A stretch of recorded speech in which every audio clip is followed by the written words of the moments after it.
Այս գործով դատական քննության ընթացքում Պաշտպանության կողմը հիմնավորելու է,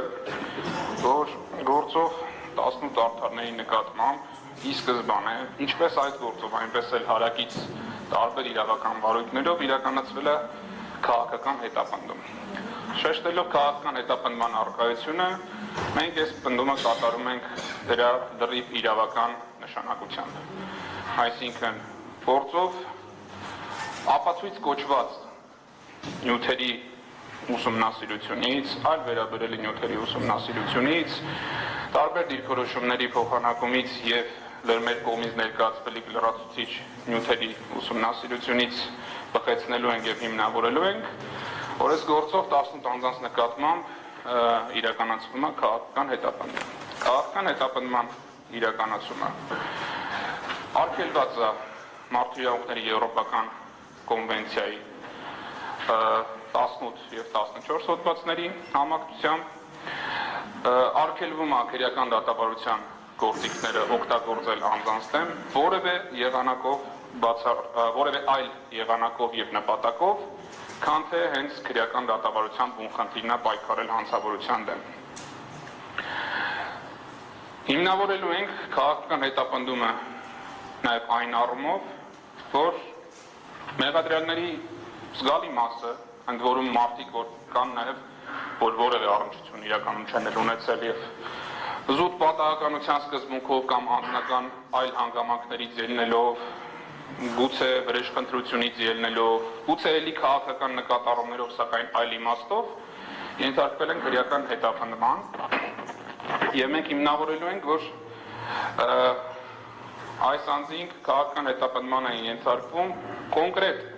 իրենց դրսևորած քաղաքական վարքի, հասարակական վարքի, պետական կարևորության նշանակություն ունեցող հանգամանքներին, որպես քաղաքացի իրենց անմիջական մասնակցություն ապահովելու իրավունքը իրացնելու պատճառով նրանց նկատմամբ իրականացվել է հետապնդում ինչպես ապագայում վերջիններից վարքագիծը, օրինական վարքագիծը, սա շատ կարևոր է շեշտել, զսպելու եւ սահմանափակելու, այնպես էլ մեծ հավանականությամբ նախկինում կատարած քաղաքացիական, իրավական, օրենքով չարգելված գործունեության համար որպես պատիժ եւ վրեժխնդրություն։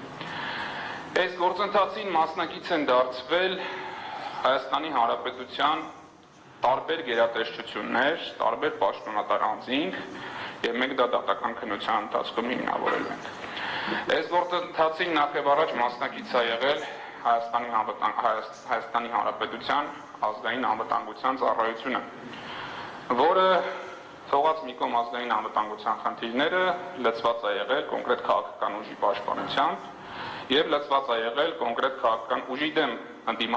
ընդդիմախոսող անձանց նկատմամբ պատժիչ գործողություններով։ Այս քաղաքական հետապնդման գործընթացին մասնակից է եղել Հայաստանի Հանրապետության քննչական կոմիտեն, որի եւ քննիչները եւ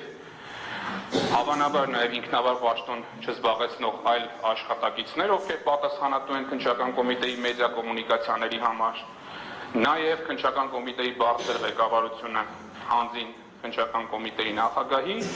կրկին մասնակից են եղել ապօրինի քաղաքական հետապնդումներին, մասնակից են եղել այս գործով 18 արդարների նկատմամբ հանրային ատելության խոսք գեներացնելու, զրպարտելու, վիրավորելու գործընթացին։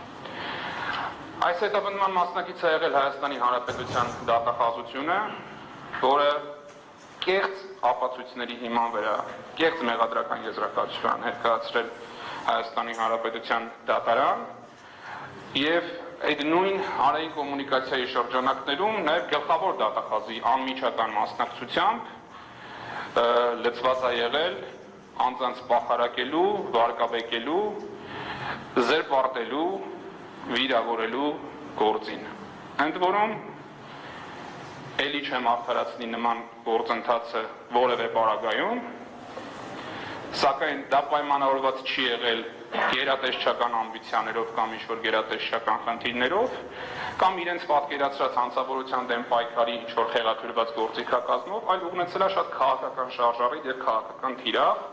նպատակը հետապնդել ուղղակիորեն ծառայել քաղաքական իշխանության քաղաքական քմաճույքներին։ Այս գործընթացին մասնակից են դարձել եւ մենք ապացուցելու ենք դա Հայաստանի Հանրապետության դատարանները, որոնք աչք են փակել կեղծ ապացույցների վրա։ Ընդ որում սույն գործով նախագահող դատավորին բազմիցս նաև ներկայացվել է նման ապացույցների առկայությունը, դուք նախագահող դատավոր պատվարժան դատարան նույնպես աչք եք փակել բոլոր այն բարձրացրած հարցերի շուրջ, որոնք վերաբերում են գործով կեղծ ապացույցներ ներկայացված լինելով։ Ես գուցե ավագ գործընկերներս կարող են համեմատական բաներ վերել, բայց ես իմ պրակտիկայի ընթացքում չեմ հանդիպել որևէ գործի,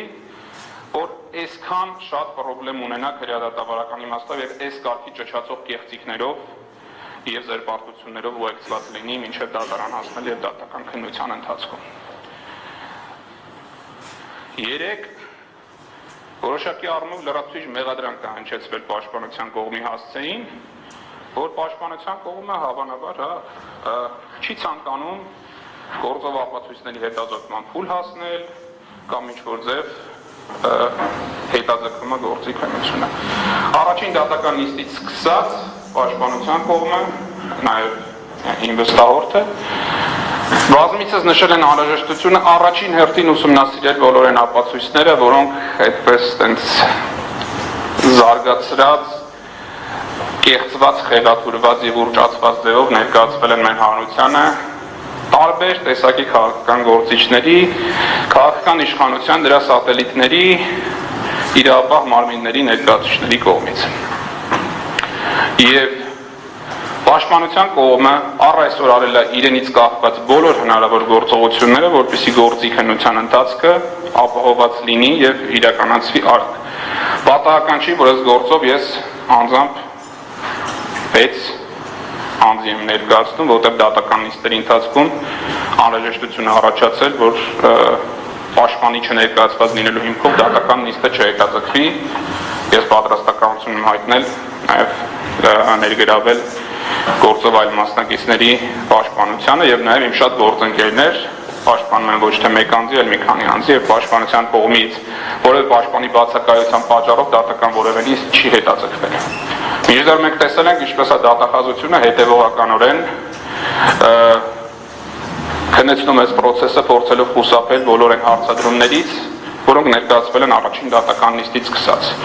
Հիշեցնեմ, որ առաջին դատական նիստում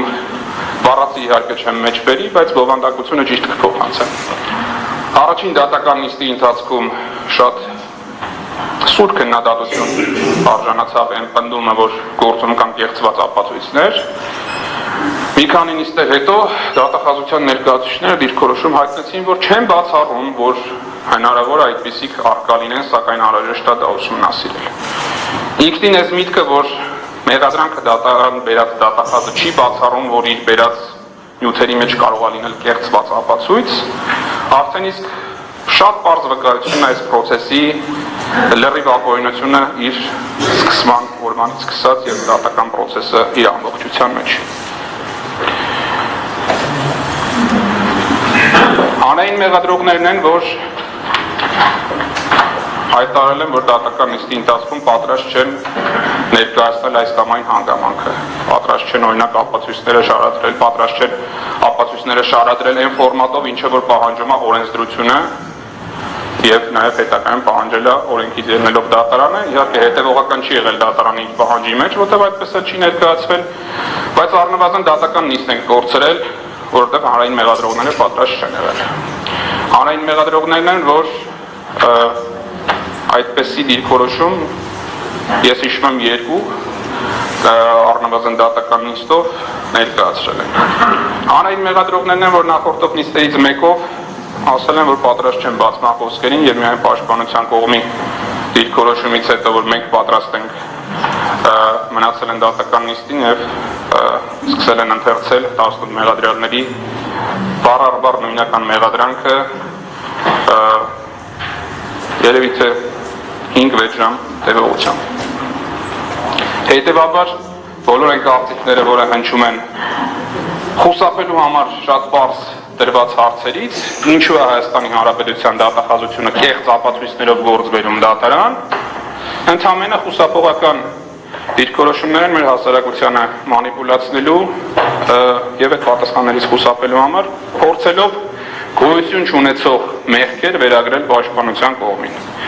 Յուրաքանչյուր մաս կարող է բացի այս գործով առաջին դատական նիստից հետևի եւ կազմի սեփական կարծիքը, թե ովքեր են այս գործի ձգձգման պատճառները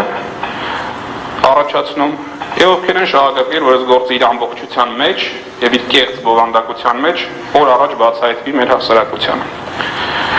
Այս գործի շրջանակներում մենք ապացուցելու ենք, ինչպես ասացի, որ անձանց նկատմամբ իրականացում է քաղաքական հետապնդում։ Ինչի, որովհետև մեղադրյալներից շատերը մաս են կազմել Սրբազան պայքար շարժմանը, որին էլ նախորդել է Տավուշը հանուն հայրենիքի շարժումը։ Ես ուզում հիշեցնել, թե ինչ հանգամանքներով էր պայմանավորված, որպեսզի առավել առարկայական լինի, թե որն է քաղաքական հետապնդման շարժառիթը եւ ինչ հետաքրքրություն ունեն քաղաքական իշխանությունները գից իրավապահ մարմինները այս անձանց քրեական հետապնդման ենթարկելու համար։ Դեռևս 2024 թվականի մարտ ամսին Հայաստանի Հանրապետության վարչապետը մեկնել էր Տավուշի մարզի գյուղեր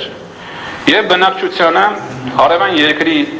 ագրեսիայի սպառնալիքով համոզում էր, որ անհրաժեշտ է Հայաստանի Հանրապետության ինքնիշխան տարածքներից հողեր փոխանցել։ Այնպիսի տարածքներից, որոնք ունեին Հայաստանի Հանրապետության պետական կադաստրի կողմից տրված վկայականներ, համարվում էին Հայաստանի Հանրապետության քաղաքացիների սեփականություն, այդպիսի տարածքներ պետք է հանձնվեին Ադրբեջանի Հանրապետությանը։ Եվ առաջին մարդկանցից Բագրատ Սրբազանն էր, ով դուրս եկավ այդ անարդարության դեմ։ Ընդ որում, երբ որ այս գործով անձանց դեմ մեղադրանք է բերված ահաբեկչության հանցակազմով, այդ հանցակազմը իրենից ինչա ներկայացնում է հասարակության տարբեր խմբերին, առողջության կյանքի սպառնալիքով որևիցե տեսակի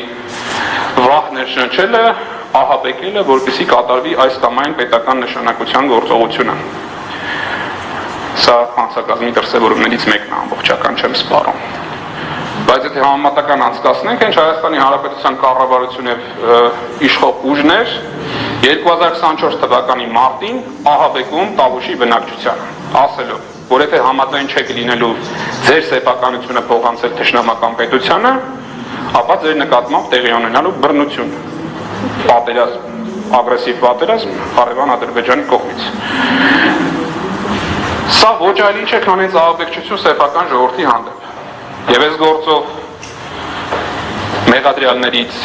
ինչքան էլ այս բառը մենք շատ սրտացավ ենք ընդունում, բայց այդ բառը օգտագործելը միշտ ցույց է տալիս այսօրվա իշխանության իրավապահ մարմինների դեմքը։ Այս գործով մեղադրյալներից Բագրատ Սրբազանը դուրս է եկել այդ անարդարության դեմ 2024 թվականի մարտին եւ փորձել է օրենքով չարգելված բոլոր հնարավոր եղանակներով կասեցնել պետության սահմանադրական կարգի դեմ ուղղված այդ ոտնձգությունները։ Հիշեցնեմ, որ այս գործով մեղադրանքը դատարան բերել է հենց դատախազության այն վարչության դատախազը, ում անմիջական պատասխանատվության ներքո է պետության անվտանգությունը եւ սահմանադրական կարգը։ Այսինքն այն գործը, որը պետք է անեին այս գործը դատարան բերած դատախազները, փորձել է ստանձնել Բագրատ Սրբազանը։ Թույլ չտալ, որպեսզի Հայաստանի Հանրապետության տարածքային ամբողջականությունը խախտվի։ Թույլ չտալ, որպեսզի ինքնիշխանության նկատմամբ ոտնձգություններ տեղի ունենան։ Դա արել է բացառապես իր ուժերով եւ իր հեղինակության շնորհիվ։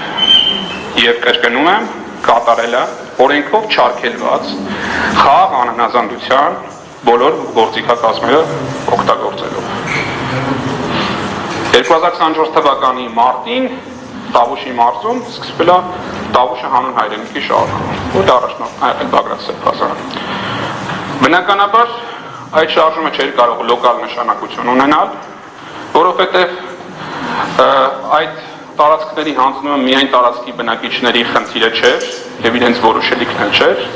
դա Հայաստանի Հանրապետության յուրաքանչյուր քաղաքացու, ինչպես նաեւ աշխարհասփյուռ մեր Թուրքի ցանկացած հայրենակցի մտահոգություններ եւ սրտի ցավը։ Եվ շատ մարդիկ տեսնելով շարժման անկեղծությունը, դրա ճիշտ բովանդակությունը եւ նպատակները միացել են շարժմանը։ Պատահական չի, որ 2024 թվականի մարտից մինչև ապրիլ ժամանակահատվածում շարժումը թափ հավաքեց, սկզբից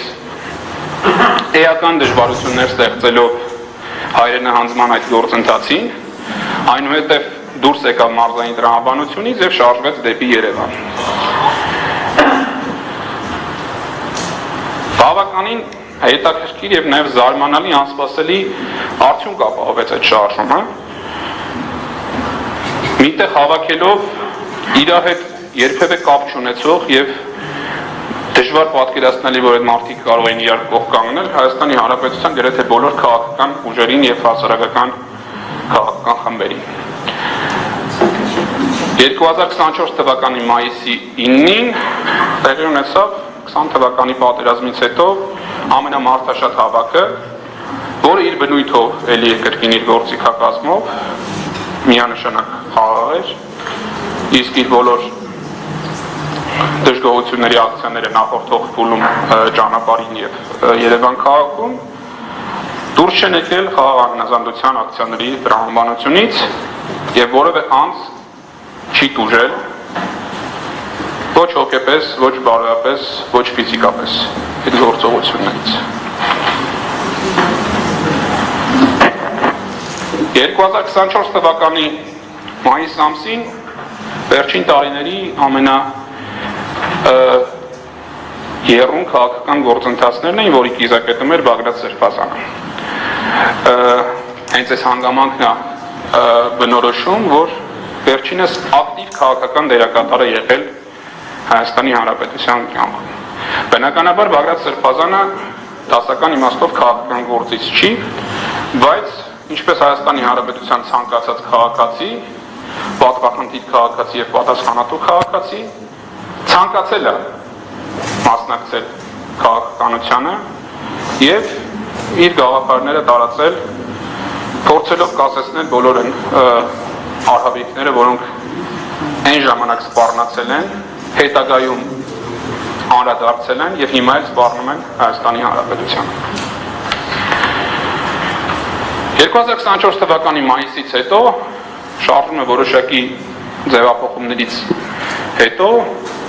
նոր գործողություններ էր կատարում։ Սա գալիս ենք երկրորդ կուլմինացիոն կետին, որը ցույց է տալիս կորելացիան քաղաքական ակտիվության եւ քաղաքական հաշվեհարդարների։ 2024 թվականի հունիսի 12 Բագրատ Սրբազանը խաղաղ հավաք է իրականացնում Հայաստանի Հանրապետության ազգային ժողովի մոտ, որին դիմակայելու համար չեմ չափազանցնի իմ պատկերացման ոստիկանության ամբողջ ռեսուրսը ներգրաված եղել է։ Եթե նույնիսկ մարդականակով որոշակի վերապահումներ անենք, չնայած այդ ասեմ մարդականակով էլ են պատկերացնում ամբողջ ռեսուրսը, որովհետև ընդհուպ ներկայացված էին ոստիկանական ակադեմիայի ուսանողները առանց պատշաճ համազգեստի ազգային ժողովի տարբեր հատվածներում գտնվում էին։ Կենտրոնացված է եղել ոստիկանության զորքերի հատուկ միջոցների ամբողջ սպեկտրը, սկսած փշալարերից, արդյունքաբեր գազերից, մինչև լուսաձայնային նռնակներ։ 2024 թվականի հունիսի 12-ի խաղաղ հավաքը Հայաստանի Հանրապետության ոստիկանությունը, մասնակցությամբ ոստիկանության պետ Արամ Հովհաննիսյանի եւ ոստիկանության զորքերի հրամանատար ներկայում ոստիկանական գվարդիայի հրամանատար Հայկ Բաբայանի օգտագործելով ոստիկանության հատուկ միջոց օրենքով չհամարվող, այստեղ ցիտում եմ մեր մեղադրանքից, մարդու կյանքին, առողջությանը վտանգ սպառնացող հրավտանգ միջոց, լուսաձայնային նռնակ, որը ի ստանդարտով կիրառելի չի խաղաղ ցույցերի նկատմամբ կիրառելու համար, ուղղակի նռնականետել են խաղաղ ցուցարարներին, որոնց թվում եղել են ինչպես տղամարդիկ, այնպես էլ կանայք, մանկահասակ երեխաներ։ Առանձին թիրախավորում են ստացել նաև զանգվածային լրատվության միջոցների ներկայացուցիչները, ուղղակիորեն նրանց ուղղությամբ էլ նետվել են լուսաձայնային նռնակներ։ Եթե որոշակի տեխնիկական զարգացվածության պակասի պատճառով նախկինում տասնամյակներ առաջ որևէ գործողություն կարող է ֆիքսված չլինել եւ ես մի քիչ կարող եմ զգուշավորություն դրսևորեի պատասխանատու հայտարարություններ կատարելիս, գոնե 2024 թվականին մեր օրերում այդ ամեն ինչը տեսաձայնագրված է։ Եվ այն յուրաքանչյուր արտահայտությունը, որ ես հիմա դատանում հնչեցնում եմ, տեսագրությամբ փաստարկված տվյալներ են։ Տեսագրությամբ փաստարկված է ինչպես է ոստիկանում պետք է հանձնարարում զորքերի հրամանատարին ձեռքով էլ ուղղությունը ցույց տալիս, թե որ հատվածում է պետք նետել լուսաձայնային նռնակը։ Տեսագրությամբ հաստատվում է, որ այդ պահին չի եղել որևէ հիմք ցուցարարների նկատմամբ բռնություն գործադրելու համար։ Այդ օրվա տվյալներով շուրջ 100 անձ ստացել է մարմնական վնասվածք։ Մեկ անձ ստացել է ծանր մարմնական վնասվածք, ընդմիշտ կորցնելով ձեռքի մատները։ Նույն օրը, թե հաջորդ օրը Հայաստանի Հանրապետության վարչապետը ազգային ժողովի ամբիոնից խրախուսել է ոստիկանական գործողությունները, ասել է, որ ոստիկանությունը վարվել է ճիշտ եւ տեղի։ Այդ օրվա այլ տեսակադրերով մենք տեսել ենք, թե ինչպես են ոստիկանական պատի հետև տարվում եւ պարզապես խոշտանգվում ակտիվ քաղաքացիներ։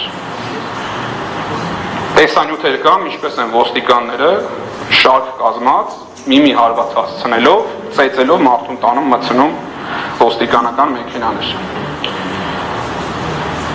Որն է եղել Հայաստանի Հանրապետության քննչական կոմիտեի եւ Հայաստանի Հանրապետության գլխավոր դատախազության արձագանքը այս գործողություններին։ 2 տասնյակից ավել անձ մեղադրվել է եւ այս պայմանալ գործերը գտնում են դատարաններում զանգվածային անկարգությունների մասնակցության համար, որևէ ոստիկանի մեղադրանք չի առաջադրվել, թեկուզ պատկերացնենք շարքային ոստիկանը տաքացել է եւ ինչ որ ցուցարարի նկատմամբ բռնություն է գործադրել եւ իր հրամանատարը բացարձակ կապ չունի դրա հետ։ Որևէ ոստիկանի մեղադրանք չի առաջադրվել այդ բռնի գործողությունները կատարելու համար։ Տեսանյութեր կան արորլվիկ մարդկանցով։ Այդ նույն օրը Բագրատ Սրբազանը այցելել է հիվանդանոցներ եւ հանդիպել տասնյակ տուժած մարդկանց հետ, ովքեր պատմել են, ներկայացրել են ոստիկանության աշխատակիցների կողմից դրսևորված այլանդակությունները, ծեծը, ջարդը, խոշտանգումը, վիրավորանքները։ Արձանագրում եմ, Հայաստանի Հանրապետության քննչական կոմիտեի գլխավոր դատախազությունը հովանավորել են այդ բռնությունները։ Ինչի են հովանավորել, որովհետև առ այսօր անցել է համարյա 2 տարի, որևէ պատշաճ իրավական ընթացք չի տրվել այդ բռնություններին։ Էլի անում են վերապահում։ Պատկերացնենք հրամանատարությունը տեղյակ չէր եւ ինչ որ առանձին տաքարյուն ոստիկաններ էին տասնյակներով հավաքվել եւ ցուցարար ծեծում։ Այս հատկանիշները էլի որպես կորելացիա հիմնավորում են, որ Հայաստանի Հանրապետության իշխանությունները եւ իրավապահ մարմինները ունեցել են առանձնահատուկ վերաբերմունք Սրբազան պայքարի, Տավուշ հանուն հայրենիքի շարժման, մասնակիցների, կազմակերպիչների եւ ակտիվ քաղաքացիների նկատմամբ։ Նրանց նկատմամբ սկսվել են շինծ ու հետապնդումներ, ծեծված մարդկանց նկատմամբ հարուցվել են քրեական գործեր զանգվածային անկարգությունների մեղադրանքով, իսկ ոստիկանական բռնություններից տուժած անձանց վերաբերյալ Հայաստանի Հանրապետությունը իրենս իրավապահ մարմինների որևէ պաշտպանություն չի ապահովել։ Սա ուղղակիորեն մատնանշում է քաղաքական հետապնդման բազան։ Դրանից հետո արդեն երբ որ այդ գործողությունները տեղի ունեցան, շարժումը բավականին կոշտ եւ ապօրինի միջամտության արդյունքում որոշակի ժամանակ ընդմիջում վերցրեց, մենք արդեն հասնում ենք այս գործի նյութերին եւ տեսնում ենք, որ հուլիս ամսին բացառապես օդից վերցրած օպերատիվ տվյալների հիման վրա, ինչի եմ ասում բացառապես օդից վերցված, որտեղ նախորդ դատական նիստերի ընթացքում մենք տեսանք, որ դատախազությունը ուղղակիորեն հրաժարվեց, առարկեց, որպեսզի այս փուլում դատանին ներկայացվեն տվյալներ, եթե այդպիսիք եղել են։ Օդից վերցված օպերատիվ տվյալների հիման վրա Սրբազան պայքարի մասնակիցները սկսել են գաղտնալսվել։ Այս ամբողջ ներկայացրածից մեջ սա չարյաց փոքրագույնը կարելի է համարել, ինչ ալինի, որ մարդկանց գաղտնալսում են ապօրինաբար։ Նորություն չի ընդհանրապես, ոչ առաջի դեպքն է, ոչ վերջին, որովհետև հունիսի 12-ին չարվարանքել իրապահ մարմինների կողմից արդեն ցույց էր տալիս, որ իրապահ մարմինները հակված չեն Հայաստանի Հանրապետությունում ապահովել անձանց իրավունքները, մասնավորապես խաղ հավաքների ազատության, առողջության պահպանման, իրենց պետության կառավարմանը օրենքով չարգելված եղանակով մասնակցելու իրավունքներից։ Եվ բնականաբար շատ կանխատեսելի եւ շատ սպասելի է, որ կարող են նաեւ ապօրինի միջամտություններ տեղի ունենալ այլ իրավունքների։ Եվ մենք տեսնում ենք, որ հանկարծ մի օր հայտնվել է տեղեկանք գործում, որ ստացվել է օպերատիվ տվյալ այն մասին, որ Բագրատ Սրբազան եւ նրա համակիրները պլանավորում են կատարել հանցագործություն։ Հարկադրել Հայաստանի Հանրապետության ազգային ժողովին, նախագահին, սահմանադրական դատարանին եւ այլն եւ այլն։ Սկսել են գաղտնալսումներ։ Թեև մենք դեռևս չենք հետազոտել եւ հաջորդ կամ մյուս նիստից արդեն կսկսենք այդ գաղտնալսումների բովանդակությունն հասկանալ, բայց նույն քննչական կոմիտեի ջանքերով եւ նաեւ գլխավոր դատախազի որոշակի ինտերպրետացիայով այդ տվյալները հասանելի դարձել են մեր հանրությանը, իրենց բովանդակության մեջ խեղաթյուրված, կոնտեքստից կտրված, վիրավորական եւ զրպարտող։ Մասնավորապես ինչպես քննչական կոմիտեի պաշտոնական YouTube-յան էջով, այնպես էլ Հայաստանի Հանրապետության հանրային հեռուստաընկերությամբ, Հայաստանի Հանրապետության քննչական կոմիտեի նախագահի եւ գլխավոր դատախազի անմիջական մասնակցությամբ իբրև թե հրապարակվել են գործի վերաբերյալ նյութեր, որոնք իրականության հետ աղերս չեն ունեցել։ Այսինքն այս պաշտոնատար անձինք նաև որոշակի ինչ-որ տեխնիկական աշխատանք կատարող է, չգիտեմ, քննչականի YouTube-յան էջը ով ավարում, քննչականի նախագահն անձամբ, թե ունի դրա համար առանձին աշխատող։ Հրապարակվել են այս խեղաթյուրված տվյալները։ Ընդ որում շատ հետաքրքիր մի ընդդում էլ կատարել, մենք դա վերջում ներկայացնելու ենք նաև դատարանին միջնորդություն հետազոտել քննչական կոմիտեի տարածած հաղորդագրությունները։ Այդ հաղորդագրությունները իրենց բովանդակության մեջ ունեն ինչպես իրավական նշանակության տարեր, այնպես էլ ակնհայտ քաղաքական նշանակության տարեր։ Օրինակ, երբ որ մենք նայում ենք դատախազության մեղադրանքը, դրա մեջ եւ համեմատում ենք քննչական կոմիտեի հաղորդագրությունների մեջ, այս հաղորդագրությունների մեջ շատ ինֆորմացիա է գնում, որը դատախազությունը իրավական մեղադրանքի տեսանկյունից կարիք էլ չի համարել ընդգրկել մեղադրանքներում։ Սա մի բան է, անցնում եմ դատախազության դիրույթ եւ պատկերացնում մի բան, որ այդ մեղադրական եզրակացությունն եւ մեղադրանքը իրավական որևէ նշանակություն կարող է ունենալ։ Բայց նույնիսկ այդ համեմատության մեջ տեսնում եմ, որ քննչական կոմիտեն ուղղակի քաղաքական քարոզչություն արել, փորձելով վարկաբեկել, վնասել քաղաքական դաշտի գրեթե բոլոր դերակատարներին, ովքեր ունեն ընդդիմադիր հայացքներ։ Սա նույնպես վկայում է այս գործը քննող անձանց քաղաքական դիրքորոշումների եւ քաղաքական շարժառիթների առկայությունը։ Հաջորդիվ Հայաստանի Հանրապետության քննչական կոմիտեն այս նույն մոնտաժված խոսակցությունները եւ կոնտեքստից կտրած խոսակցությունները ի զարմանս մեզ մի օր որոշում է, որ պետք է հրապարակվի նաեւ անգլերեն լեզվով։ Թե ինչ կարևորություն է տալիս Հայաստանի Հանրապետության պետական մարմինը եւ պաշտոնատար անձը, որ իսկ վարույթում արկա քրեական գործի նյութերը պետք է նաեւ համաշխարհային հասանելիություն ստանան, կրկին գալիս է վկայելու որ այստեղ կա քաղաքական շարժառիթ։ Կա միտք անձանց ապօրինաբար մեղադրել ահաբեկչության մեջ եւ կա խնդիր դրված փորձել այդ ապօրինությունը ինչ որ ձև լեգիտիմացնել, ինչ որ կերպ փորձել հաշվետվողական լինել միջազգային գործընկերների առաջ։ Բայց հետագայում հնչած բոլոր այդ արարությունները, մեր կողմից հնչած բոլոր հարցադրումները նույն հաջողությամբ մեր իրավապահ մարմինները չեն կոմունիկացրել իրենց գործընկերներին։ Չեն ասել օրինակ, որ վերցրել են ձայնագրություն,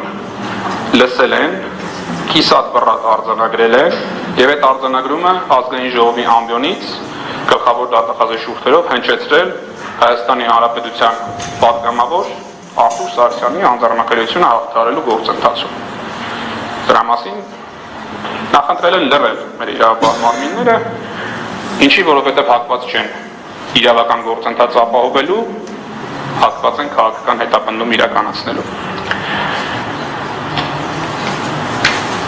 Վերադառնալով ձայնագրություններին, գործի քննության ընթացքում մենք դրանք լսելով, մեր հարությանը ներկայացնելով, ընդ որում նշեմ, որ հետազոտման հետ միաժամանակ մենք այդ բոլոր նյութերը դարձնելու ենք հանրային սեփականություն,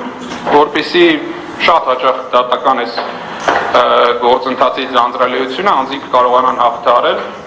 այդ տվյալներին ինքնուրույն ծանոթանալու եղանակով եւ յուրաքանչյուր անձ հնարավորություն կունենա ինքը լսել եւ գնահատական տալ, թե ինչ բովանդակություն են դրանք եւ դրանցից ինչ են բխեցվել։ Այնուհետեւ ամիսներ շարունակ կեղծ օպերատիվ, այսինքն օդից վերցված օպերատիվ տվյալի հիման վրա դատարանները բավարարել են միջնորդություններ անձանց գաղտնը լսելու եւ տարբեր ժամանակահատվածներում լսել են տարբեր խոսակցություններ։ Օրինակ, ամիս կարող առնեմ, բայց մոտավոր ճիշտ ժամանակահատված եմ ասում, 24 թվականի օգոստոս-սեպտեմբեր ամիսներին ինչ որ անձինք խոսելուց ասել են, որ լավ կլիներ Հայաստանի Հանրապետության վարչապետի կայքում նրա նկարի վրա ավելացնել սատանայի կոտոշներ, որպես քաղաքական ակտիվիզմի ինչ-որ դրսևորում։ Քննարկել են, անցել են առաջ։ Հետագա գործի ընթացքում որևէ երկրորդ տվյալը, որ այս գործողությունը կատարվում էր կամ պլանավորվում էր կամ արդեն իրականություն էր դարձել, գոյություն չունի։ Մի քանի ամիս անց քննարկում են եւս ինչ-որ գործողություն, որ դատախազությունը խնդիր է օրինակ դրա մեջ տեսնում։ Էլի տեսնում ենք հաջորդիվ այս գործողությունը որևէ շարունակություն չի տեսել։ Օրինակ, մի քանի ամիս անց էլ քննարկում են, որ որպես փողոցային ակցիայի մասնակիցներ կարելի է օրինակ Երևանի փողոցներում վառել խոտի տուկեր։ Բնականաբար, եթե որևէ մարդու հատուկ չտանես գցես այդ վառված տուկի մեջ, այդ վառված տուկը ինքն իրենով որևէ անձի առողջության կյանքի դեմ որևէ սպառնալիք չի կարող ներկայացվել։ Փողոցային պայքարի ատրիբուտ է եւ մենք կարող ենք տեսնել նույն եվրոպական զարգացած տարբեր երկրներում փողոցային պայքարի մասնակիցների կողմից այդպիսի ակցիաներ։ Մի քանի օր անց նույն խոսակցությունների ընթացքում, որը եւ քննչական կոմիտեին եւ դատախազությունը արդեն հաջորդիվ չեն ներկայացրել մեր հասարակությանը, օրինակ խոսակցություն կա, որ չէ, որոշել ենք, որ տուկեր չենք վառելու։ Լավ, այս կտորը կարար չէ մեղադրական եզրակացության մեջ տեղ չգտներ, որտեղ իրենց իսկ դեռ վերած նյութերով, որը կոչվում է ապացույց, օբյեկտիվ, մի դեպքում ասում է, որ եկեք այսպիսի բան անենք, մի քանի օր հետո ասում է, չէ, որոշել ենք այսպիսի բան չենք անելու։ Ոնց է սա հայտնվել մեղադրական եզրակացության մեջ, որպես պնդում, որ այսպիսի բան պլանավորված եղել է։ Անցում ենք կատարում հաջորդ օրերին։ Մենք տեսնում ենք, որ գործի նյութերում այս արձանագրությունները, որ կան, էականորեն շեղումներ ունեն։ Օրինակ, ԱԾ երկու աշխատակից նույն խոսակցությունը արձանագրում են 1 ամսի 4-ին, 1 ամսի 10-ին։ Հիմա ոնց է դատախազությունը դատարանում ապացույցների հետազոտման ընթացքում հիմնավորելու որն է եղել այդ խոսակցությունը։ Որը նշանակություն ունի մեր համար, որովհետև եթե հստակ չի արձանագրված, որ այս խոսակցությունը տեղի ունեցել ամսի 10-ին, ապա այդ խոսակցությունը կարող է տեղի ունենալ ամսի 4-ին, ամսի 24-ին կամ 1 տարի առաջ։ Որովհետև այն ինչ որ վերադատախազությունը դատարան, դա որոշակի ժամանակագրական հաջորդականությամբ տարբեր իրադարձությունների համախումբ է։ Եվ այդ համախումբը պետք է որոշակի տրամաբանություն ունենա դեպի զարգացում։ Մենք տեսնում ենք, որ գործում առկա տվյալ, որ զեկուցումը օպերատիվ տվյալների մասին, որոնք պետք է ձեռք բերվեին 1 ամիս հետո։ Կա արձանագրություն, որ լսել ենք այսպիսի բան են խոսում, մեկ էլ տեսնում եք մի ամիս հետո այդ խոսակցության արձանագրությունը։ Հիմա սա ոնց է տեղի ունեցել։ Մի անգամ էլ եմ այս հարցադրումը կատարել։ Դատախազներից մեկը ինձ նախորդ նիստերից մեկում մեղադրեց գուշակություններ անելու մեջ։ Հիմա մեր իրապահ մարմինները գուշակություն էին անում, որ արձանագրություն էին կազմում խոսելով մի ամիս հետո ստացվելիք տվյալների մասին։ Թե օրինակ այդ տվյալները ստացվել էին մի քանի ամիս առաջ, բայց դրանց ժամանակագրությունը կեղծված է։ Թե օրինակ կարա տարբերակ լինի, որ շատ ավելի վատն է, որ Հայաստանի Հանրապետության դատարանները հետին թվով որոշումներ են դնում ՕՀՄ-ների տակ։ Այս տարբերակներից որն էլ քննարկենք, իրապահ մարմինները լուրջ պրոբլեմ ունեն։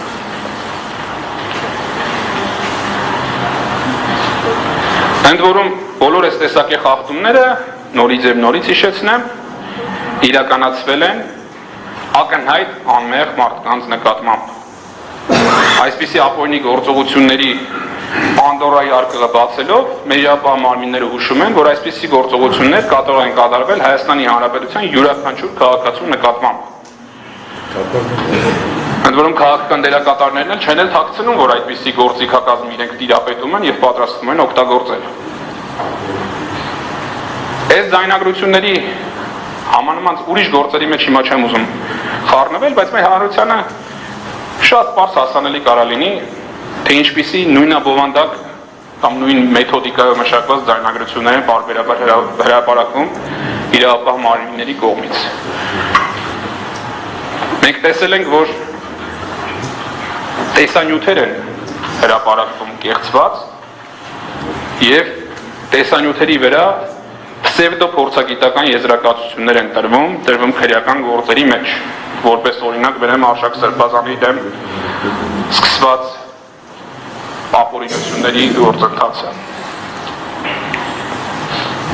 Իրապահ մարմինները մեր հասել են այն աստիճանին, որ ոչ միայն իրավաբանությունն են խեղաթյուրում, ոչ միայն մանիպուլյացիա են անում իրավական փաստական հանգամանքներով կամ հանցակազմերով, ուղղակիորեն գործի մեջ դնում են կեղծված ապացույցներ։ Վկան այս գործով հունվարի 2-ի ձայնագրության զննության արձանագրությունը։ Նույն ձայնագրությունների բովանդակության ուսումնասիրությունից, ինչը որ դատախազությունը փորձում է օգտագործել որպես մեղադրանքի տեսակետը հիմնավորող տվյալներ, ուղղակիորեն բացահայտվում է իրապահ մարմինների քաղաքական շարժառիթը։ Հանդիմադիր շարժումը, որին հունիսի 12-ին ապօրինաբար միջամտել են եւ որոշակի առումով կասեցրել, նախապատրաստում էր իր հետագա քաղաքական գործունեությունը։ Շուրջ 12 ամիս գաղտնալսման պայմաններում։ Այսինքն պատկերացրեք, որ 12 ամիս իրապահ մարմինները գաղտնալսում են իրենց մեկնաբանությամբ ահաբեկչական խմբի եւ վերջին բանը, որ հրամցնում են հասարակությանը, այն որ մարդիկ խոսում են մետաղական աստղիկներ օգտագործելու մասին։ Սա է մեր իրապահ մարմինների ռեսուրսն ու հնարավորությունները, թե ակնհայտ է, որ այս մարդիկ որևէ հանցանք չեն կատարել եւ ուղղակիորեն տարբեր օրերի խոսակցություններ մանիպուլացվում են անձանց նկատմամբ ճնշումներ իրականացնելու համար։ Երբ որ հասնենք այդ ձայնագրությունների ավելի ուշ փուլին, ապրիլ-մայիս ամիսներին, դա շատ պարզ հենց այդ ժամանակի հոսքը եւ տրամաբանությունը ցույց է տալիս, որ իրապահ մարմինները հասկացել են, գուցե նաեւ զեկուցել են, որ շարժումը երկրորդ շնչառությունն է ստանում։ Որոշակի փողոցային ակցիաներ են կազմակերպում, որը կարող է էական դժվարություններ առաջացնել քաղաքական իշխանության համար։ Եվ նորից գալիս են հանձն առնում նոր ապօրինությունների շղթայի, ելի քաղաքական իշխանությանը պահելու համար։ Ընդ որում, պահելու համար օրինական գործողություններից։ Բնականաբար ցանկացած իրավապահ մարմնի ներկայացուցիչի աշխատանքը պաշտոնատար անձանց անվտանգության ապահովումն է։ Բայց եթե այդ անվտանգությանը ոչինչ չի սպառնում, քննչական կոմիտեից զվարում եք տարածած, չէ՞, հաղորդագրություն ունենք իմ սիրելի Հրայր Սարգսակի վերաբերյալ։ Ասում են, որ այս շատ վախենալու մարդու տեսք ունեցող անձը պլանավորում էր մի քանի քաղաքական գործի հավաքել մի կենտրոնում եւ ֆիզիկական հաշվեհարդար տեսնել։ Դրա վերաբերյալ տարածվեցին տենց տարբեր նյութեր, տարբեր հարցադրումներ կատարվեցին ազգային ժողովում, տարբեր տեսանյութեր պատվիրվեցին, տարբեր ստատուսներ գրվեցին եւ այլն։ Մեղադրական եզրակացության մեջ նման մեղադրանք այս մարդուն առաջադրված չի, բա ինչի։ Իսկ իրապահ մարմինները տեսնելով, որ նման խոսակցություններ օրինակ իրենցից անկախ տարածվում են, երբևէ ջանք գործադրել են նույն ինտենսիվությամբ կատարել հրապարակային հայտարարություն, որ հարգելի քաղաքացիներ, այս գործի վերաբերյալ այսպիսի տվյալները շրջանառվում իրականում Հրայր Սարգսակը ոչ մեկին չէր պլանավորում սպանել։ Ինչ արտահայտություններ են տեղ գտել այս մեղադրական եզրակացության մեջ, որոնք մարդկանց կարող է շփոթության մեջ գցել։ Էլի շատ 100% բառացի չեմ ասի, բայց իմաստը կփոխանցեմ։ Անձինք փորձել են օգտագործել քաղաքացիների կյանքին, առողջությանը, գույքին վնասելու պոտենցիալ ունեցող հազարավոր հրավատանք եւ պայթուցիկ միջոցներ։ Չկա է մեղադրական եզրակացություն, որ պլանավորում էին անձանց կյանքին վնաս պատճառել, անձանց առողջությանը վնաս պատճառել։ Կա արտահայտություն, օգտագործելու էին այսպիսի պոտենցիալ ունեցող միջոցներ։ Միջոցներն էլ որն են, գունավոր ծուխը, որ ամեն ակցիային օգտագործում էին 10-20 հատով, եւ ամանորյա 10 դրամանոց այդ բոմբերը։ Հիմա եթե մենք համեմատության անցկացնենք հունիսի 12-ի լուսաձայնային նռնակների միջև, որոնք մարդուն ձեռքից էին զրկում, ու այդ 10 դրամանոց բոմբերը, ճայթրուկ, այո, որևէ մարդ կարող ասի, որ սրանով հնարավոր է մարդու կյանքին առողջությանը վնաս պատճառել, միայն մի եղանակով եմ պատկերացնում, ոնց կարելի է դրանով մարդուն վնաս պատճառել, բայց եթերային չի չեմ հնչեցնել։ Եվ ազատ վաճառումը ընդհանուր իրականում պրոբլեմա, որտեղ կարող է մարդկանց նյարդերին ազդի, այդ իմաստով այլ կարող է առողջությանը վնաս պարունակել։ Բայց համեմատության մեջ օրենքով թույլ չտրված հատուկ միջոց լուսաձայնային նռնակ, որը 100 մարդ ուղարկում է հիվանդանոց եւ ամանորյա ճայթրուկ։ Քննչական կոմիտեն էլ իր կայքեջում հրապարակում էր այդ ծխերի նկարները տակներ գրելով հրավատանք միջոցներ, որտեղ մարդկա կարող է անգլերեն չգիտի, չի կարող վրեն կարդալ colored smoke, գունավոր ծուխ։ Ու այս մեդիա մանիպուլյացիաների միջոցով այսքան ժամանակ փորձում են հիմնավորել որոց գործող մեղադրյալները ահաբեկիչներ են։ Այո, քաղաքական դերակատարները պատճառներ կարող են ունենալ ահաբեկվելու քաղաքական գործընթացներից։ Այո, պատճառներ կարող են ունենալ ահաբեկվելու փողոցային խաղաղ հնազանդության ակցիաներից, բայց դա որևէ պայմաններում իրավական նշանակության ահաբեկվածությունը չի։ Դա որևէ պարագայում քրեական օրենսգրքի հոդվածը չի, որը կոչվում է ահաբեկչություն, եւ որևէ պարագայում այդպիսի վախերս փոխելու պարտականություն չունեն Հայաստանի Հանրապետության քննչական կոմիտեն եւ գլխավոր դատախազությունը։ Մենք ձայնագրությունների մեջ հաջորդիվ տեսնում ենք, որ այն ժամանակահատվածում, երբ որ արդեն իսկ փողոցային կազմակերպված ակցիաները, այսինքն back office-ում, կազմակերպված ակցիաները արդեն պետք է դուրս գային փողոց եւ ստեղծեին այդ դժվարությունները քաղաքական իշխանությունների համար, իրապահները էլ դադարեցին օպերատիվ գործընթացները, օրինակ, կարող է ինչ-որ միտեղ, եթե իրոք տենց մտահոգված էին, որ անձինք պայթյունավտանգ առարկաներ ունեն, աստղիկներ ունեն ինչ-որ միտեղ պահած, Հետևել, ի վերջո մի տարի հետևել են, ընդ որում ոչ միայն գաղտնալսումներով։ Ամեն օր հարգելի Իգոր Սարգսյանը կպնդի, թե քանի հատուկ կարգավիճակով անձի է բացահայտել իր հետևից գնացող։ Ամեն օր յուրաքանչյուրին հետևել են։ Հաստատ ինչ-որ բան լինելու պարագայում, վաղուց արդեն հայտնաբերվել և հրապարակվել էր։ Երբ որ տեսան, որ արդեն որևէ բան չի կարող հայտնաբերվել այն պարզ պատճառով, որ որևէ ապօրինի բան չի էլ պլանավորվում, եւ երբ որ տեսան, որ արդեն շարժումը դուրս է գալու փողոցային պայքարի, եղավ հանձնարարությունը ավարտել գործընթացը, անձանց մեղադրանքները առաջադրել, մեկուսացնել։ Անձինք ձերբակալվել են հունիսի 25-ին, բայց մեծաինֆորմացիայի մեջ քչերը կարող են հիշել, որ անձինք միանգամ էլ ձերբակալվել են հունիսի 20-ին, որովհետև այդ օրը ակցիա էր պլանավորված, վատ չէր պլանավորված դատելով ձայնագրություններից, բայց այդ իրավապահները պետք է այդ ակցիան կանխարգել էին։ Բնականաբար, եթե այդ ակցիայի անցկացումը քրեական տարպարունակ էր, պետք է այդ օրը 20-ին բռնեին, ձերբակալեին, մեղադրանք առաջադրեին, բռնեցին, բաց թողեցին։ Հետո հասկացան, որ այդպիսի հուշումները, հա, ինչ բարի հայերենը ոնց է, չեն աշխատում ես մարդկանց մոտ, ակնարկները, հա, չեն աշխատում, ասեցին դե լավ, 5 օր էլ անցավ,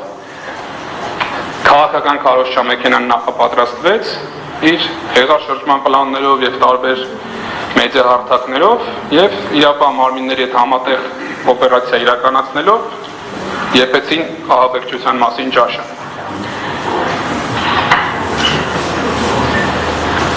Հետագայում էլ տեսնում ենք, օրինակ, ես անկեղծ հույս ունեի, որ գոնե այդ մի հարցով հանրային մեղադրողները զերծ կմնան շարունակելուց, որտեղ մեծ հաշվով նպատակին այս փուլի համար գոնե հասել էին, բայց շատ տհաճ է մեր մասած այդ բառը օգտագործելով, երբ որ գործի քննության ընթացքում որոշել են գաղտնալսել սրբազանների սենյակը քրեակատարողական հիմնարկում, թե ինչ են երկու սրբազաններ խոսում իրար հետ։ Եվ այսօր էլ որպես մեղադրանքի ապացույց, թե որևէ կապ չունի, որևէ նշանակություն չունի, հանրային մեղադրողները պնդում են, ես հատուկ այդ հարցադրումն էլ արեցի, եթե կհիշեք, էջը նշել եք, բայց բովանդակություն չեք ասել, արդյոք ուզում եք սա այդ հրապարակեք, պատասխանն եղավ այո։ Ինչ հանգամանք էր հաստատվելու դրանով, ինչպես պաշտպանության կողմներ պահանջում, ինչպես նաև օրենքներ պահանջում, ինչպես դատարաններ պահանջեց, սակայն հետագայում իր պահանջի պահպանմանը հետևողական չեղավ, մեղադրանքի կողմը չպարզաբանեց, ինչ փաստական հանգամանք էր հաստատվելու սրբազանների խոսակցությունների գաղտնալսումով։ Այս գործով մեզ ուղարկել են քննչական կոմիտեից սկանավորված գործի նյութեր։ Ձեր մոտ հավանաբար սկանավորված տարբերակը չի, բայց կարող է բնօրինակների մեջ լինել այդպես։ Ինչ որ մեկի կողմից, ենթադրում քննիչի կողմից կարա լինի, բայց չեմ կարող պնդել։ Որոշակի ընդգծումներ կան գործի նյութերի վրա։ Ինչ որ հատված օրինակ մասով ընդգծել է։ 10 նման ընդգծումից 2-ը կարող է ունենալ իրավական նշանակություն, 8-ը քաղաքական խառնակցության մասին է։ Երբ որ մարդիկ ընդհանրապես իրավական նշանակություն չունեցող ինչ-որ քաղաքական դերակատարի մասին կարող է ինչ-որ բան խոսան։ Այդ ընդգծված է։ Դրա նպատակը որն է։ Դրա նպատակը մենք տեսել ենք քննչական կոմիտեի հաղորդագրությունների մեջ հնարավորինս քաղաքականացնել իրենց հրապարակային խոսքը։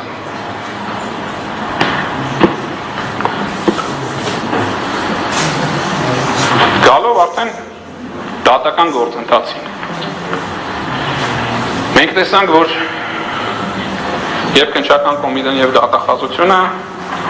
շատ արագ մի ամսում այս շատ մեծ գործը քննության ենթարկեցին, ամեն ինչ բացահայտեցին իրենց համար և ուղարկեցին դատարան, ընդհուպ էլ ինտինստերից մեկով հիշատակել ենք, նույնիսկ հարցաքննության չկանչելու այն անձին, ում հետ ըստ իրենց մեղադրանքի Բագրատ Սրբազանը խոսում էր հունվարի 2-ին։ Իսկն այդ բանը, հա, ամենասարսափազդուկը տոր այս գործի, որ 2 հոգու պետք է գյուլել 15 հոգու նետել բանտը, այդ խոսակցությունը, որի արձագանքության մեջ իրենք վերագրում են Բագրատ Սրբազանի եւ Հովհաննես Ավետիսյանին քննչական կոմիտեն չի կանչել հարցաքննությանը։ Այսպիսի արդյունավետ լրիվ եւ ամբողջական քննություն է իրականացվել 1 ամսվա ընթացքում։ Բայց իհարկե ես դրա մոտիվն էլ եմ հասկանում։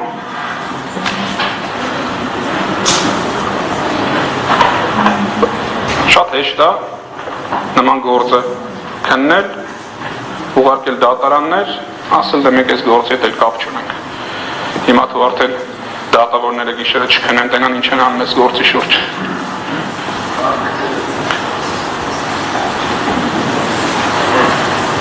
Գործը մտել է դատական քննության։ Քաղաքական հետապնդման կտորը շարունակում են պատվարժան դատարան եւ դժբախտաբար ձեզ էլ պետք է անդրադառնամ։ Ունենք 18 ամս, ունենք շարիկ ունեն, որ պատահական պատասխաններ է տալիս, շարժում ես, այո կամ ոչ կամ ինչ-որ ֆորմատով։ Յուրաքանչյուր այս մեղադրյալներից մեկի խափանման միջոցը ոնց որ այդպիսի մի գործիքով կայացրած լինենք։ Ի սկզբանե եկել է, լավ, բայց ունենք Բագրատ Սրբազանը ունի առանձնահատուկ կարգավիճակ վերակարգություն։ Մնացած մեղադրյալների մասով 17 մեղադրյալի գրածը բացառապես բառացի նույն մեղադրանքը։ Մեկին մինչև գործը ձեր մոտ գալը դատանը որոշել է կիրառել խափանման միջոց ստորագրություն չհեռանալու մասին, հրաժ սարկավագին։ Մնացած բոլորը եկել են դատարան պլանավորված։ Հիմա այս պահին վիճակը որ նայենք, մեկին բացակայելու արգելք կա, մյուսին վարչական հսկողությունը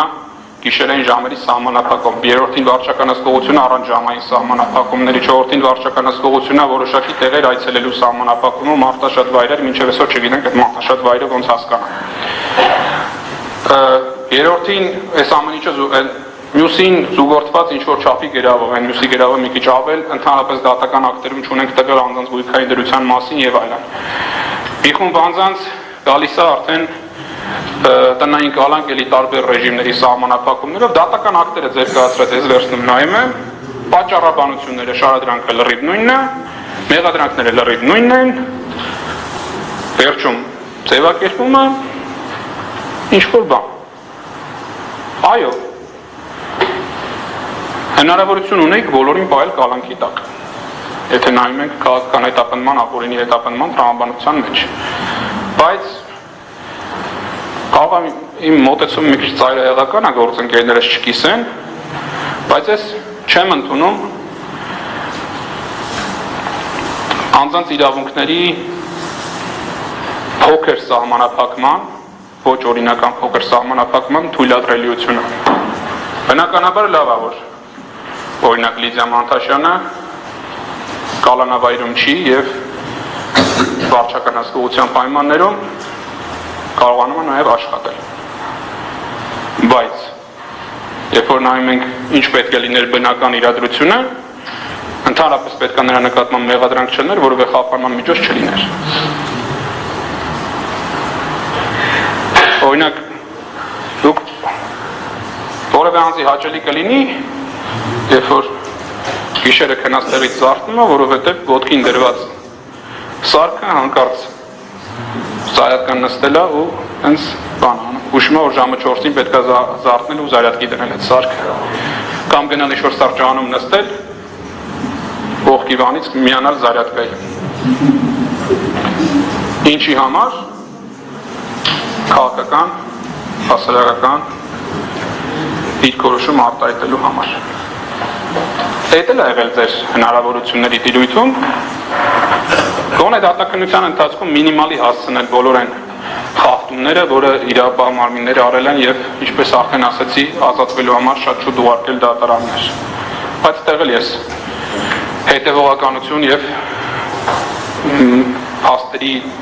պատճառը հետևանքային կապ չեմ տեսնում, ավելի շուտ տպավորություն է ստանա, որ ըստ տրամադրությամբ եք որոշումներ կայացնում։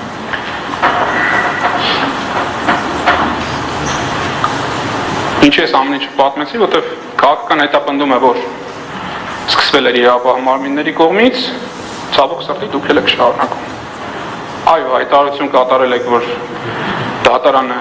անկախ է, ինքնուրույն է որոշումներ կայացնում, որևէ անձի հանդեպ տրամադրվածություն չունի, Ես էլ հայտարարել եմ դրա հակառակը, բայց հաղթում են փաստերը։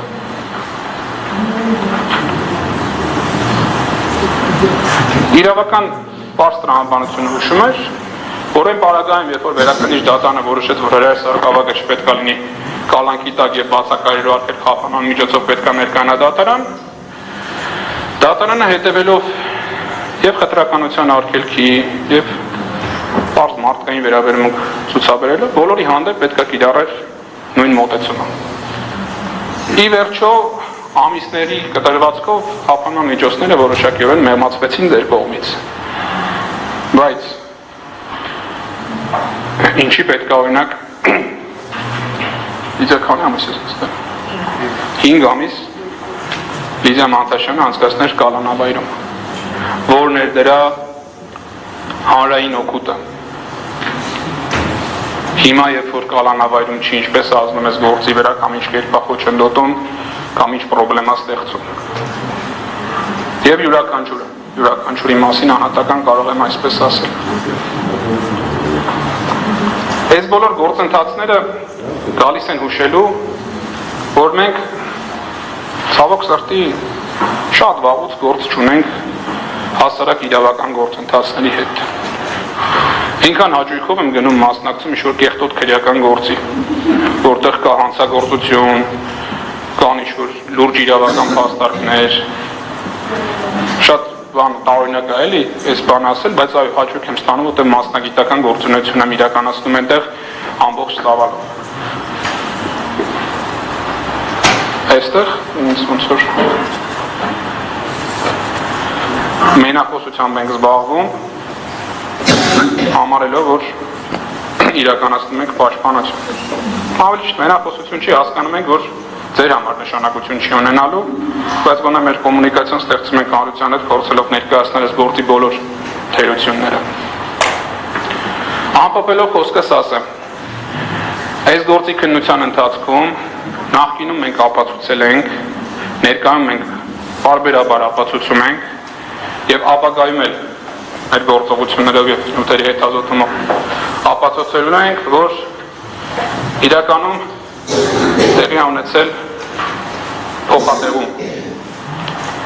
Այն բոլոր անձինք, ովքեր պետք է ունենային մեղադրյալի կարգավիճակ, հանդես են գալիս մեղադրողի դիրքից։ Եվ այն անձինք, ովքեր ունեն մեղադրյալի կարգավիճակ, իրենք ճշմարիտ մեղադրողներն են, որտեղ մեղադրում են տարբեր եւ քրեաիրավական նշանակության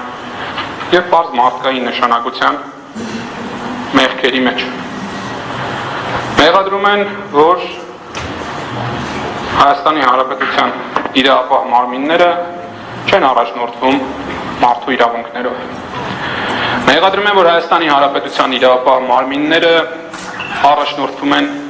քաղաքական շահերով։ Մեղադրում են, որ Հայաստանի Հանրապետության իրավապահ մարմինները պարտակվում են քաղաքական դերակատարների կողմից, այս բառն էլ օգտագործեմ, որ շատ մեղք չվերցնեմ, առերևույթ ճճացող հանցագործություններ։ Մեղադրում են նրա մեջ, որ կարող են բռնություն կիրառել քաղաքացիների նկատմամբ, հետո այդ նույն ծեծված քաղաքացիների նկատմամբ քրեական հետապնդումներ հարուցել։ Մեղադրում են նրա մեջ, որ ուզեցել են առանձին դերակատարներ ոտնձգել Հայաստանի Հանրապետության ինքնիշխանության, տարածքային ամբողջականության դեմ,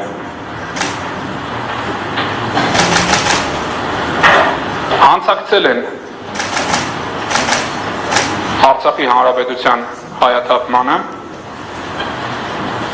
եւ մեղադրում են իրավապահներին, որ աչք են պահում բոլոր այդ հանցագործությունների առաջ, փոխարենը հետապնդում են արդարներին։ Այս գործի քննության վերջնարդյունքում մենք հիմնավորելու ենք, որ ինչ-որ մի բան, ինչ-որ մի կետից թարս է գնացել եւ մեղադրողներն ու մեղադրյալները տեղերով փոխվել են։